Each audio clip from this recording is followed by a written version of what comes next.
Fakta sejarah 30 tahun terakhir, 70% perang ada di negara penghasil fosil oil. Apakah ini ketidaksengajaan? Sebuah fakta lain adalah jumlah manusia di bumi saat ini mencapai 7 miliar. Spesies manusia itu dalam hitungan 100 tahun ke depan akan menggandakan jumlahnya. Saat ini, dengan angka 7 miliar manusia, alam baru menghasilkan bahan untuk hidup layak hanya bagi 4 miliar manusia. Manusia baru bisa menyuplai separuh kelayakan hidup manusia dalam mengelola alam tadi. Maka banyak negara yang berpikir bahwa 100 tahun ke depan bagi mereka penting untuk menguasai bahan untuk hidup atau ketahanan untuk survivalnya sebuah negara. Survival insting mereka mengetahui bahwa mereka harus mengendalikan dalam tanda petik apa yang menjadi dasar hidup utama, yaitu minyak bumi. Sebelum energi terbarukan bisa memproduksi dengan murah, maka fossil oil masih jadi tumpuan utama. Itulah dasar fakta data kaum akademisi menganalisa 30 tahun terakhir pergolakan peperangan selalu terjadi di negara penghasil fosil oil atau BBM, bahan bakar minyak, karena rebutan mengendalikan minyak bumi oleh hegemoni.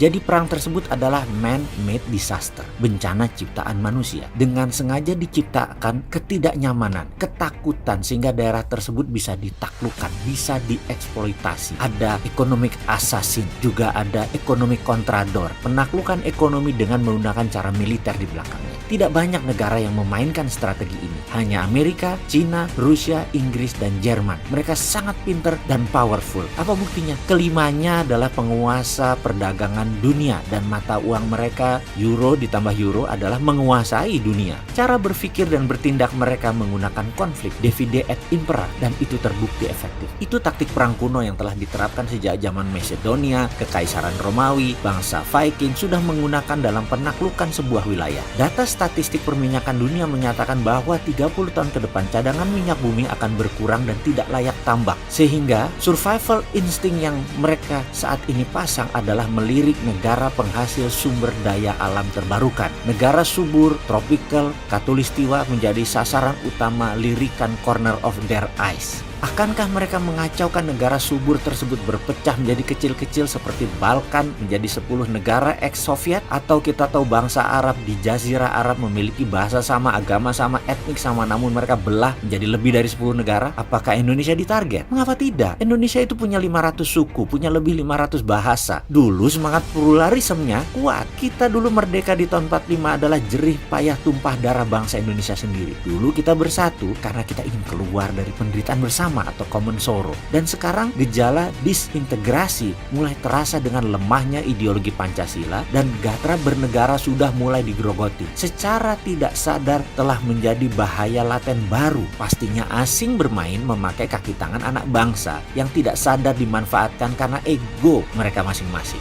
Di sisi lain, kebersatuan Indonesia berkurang jauh. Residu 0102 masih bertebaran di mana-mana. Residu 2017 Ahok dengan 212 masih tersisa. Sekali lagi, di tahun 45 kita bersatu karena menderita bersama. Sekarang kita tidak bersatu banget karena tidak menderita bersama lagi. Karena ada sebagian yang sudah senang. Siapa saja yang sudah senang? Yang sudah senang adalah terutama pejabat, politikus yang dapat jabatan, dan para orang kaya lama. Kelompok kecil minoritas pengendali ekonomi sejak zaman Orba. Mereka masih senang. Namun mayoritas masih susah ekonominya. Jujur, saat ini Indonesia kehilangan sila kelima, yaitu keadilan sosial bagi seluruh rakyat Indonesia. Ini harus ada solusinya. Ada teori bagus yang disarankan oleh futurolog Profesor John Naisbitt yang sebaiknya dipegang oleh pemerintah sekarang yang namanya secepat mungkin menciptakan common happiness atau bahagia bersama. Inilah yang membuat bangsa Indonesia bersatu. Kita harus memiliki mimpi yang sama. Saat ini kita tidur di tempat tidur yang sama tapi mimpinya beda. Itulah yang terjadi. Sekarang kita harus samakan mimpi kita. Bagaimana menciptakan senang bersama dengan mimpi yang sama, dengan satu rasa. Kita harus menciptakan misalnya propaganda baru. Misalnya Indonesia menjadi tuan rumah Olimpiade musim panas 2032 atau Indonesia tuan rumah World Cup Soccer di Indonesia tahun 2030.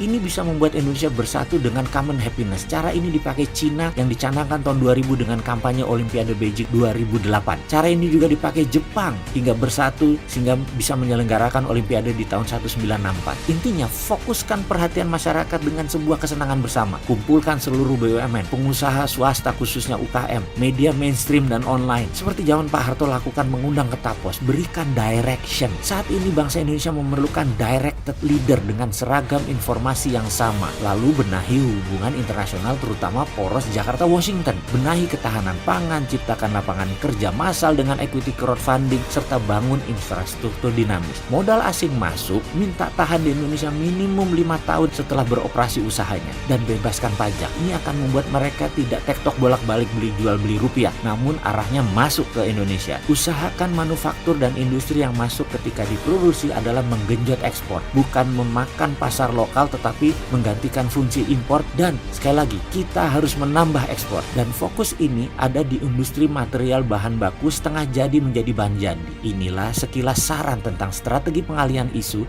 di mana sebelum propaganda ini dijalankan, master plan ekonominya harus fix terlebih dahulu. Jangan kebanyakan urusin politik dalam negeri, ketekan partai-partai nanti kita.